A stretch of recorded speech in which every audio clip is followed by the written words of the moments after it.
kami sedang dizalimi oleh kerajaan Menteri Besar Johor.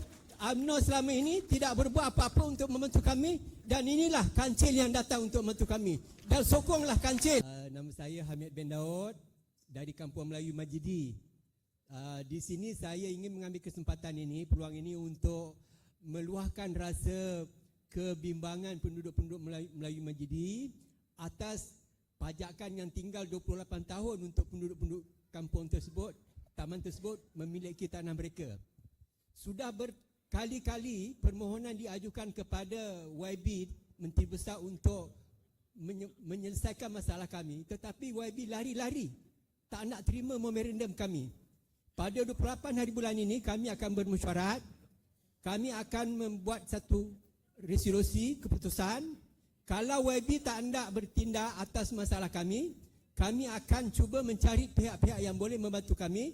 Jadi saya datang ini untuk minta bantuan kepada YB untuk melihat apakah masalah yang menyebabkan begitu susah untuk kerajaan menyerahkan tanah tersebut kepada kami. Sedangkan Teresiako dan Menteri Wilayah boleh berusaha untuk mendapatkan tanah tersebut pada penduduk mereka. Jadi kami akan mengambil keputusan pada 28 hari bulan ini.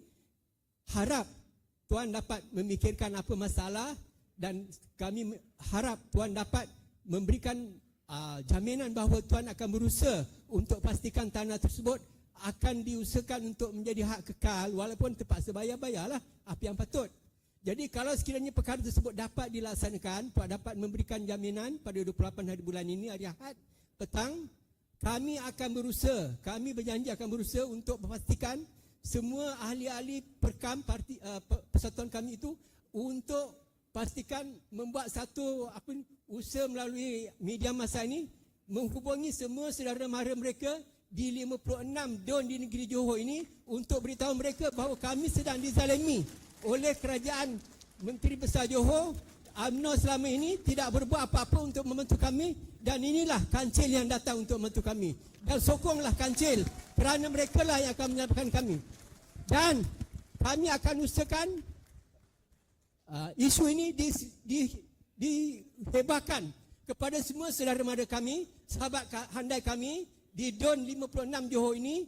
Kalaupun tak menang, kami nak pastikan undi majoriti UMNO yang dapat menang itu dikurangkan. Dan matlamat kami bila PRN 15 nanti, kita akan lawan lagi supaya mereka terus kalah, Tuan. Jadi saya harap minta tolong Tuan fikirkan apa bantuan yang boleh diberikan, dan kalau boleh datang pada dalam mesyuarat itu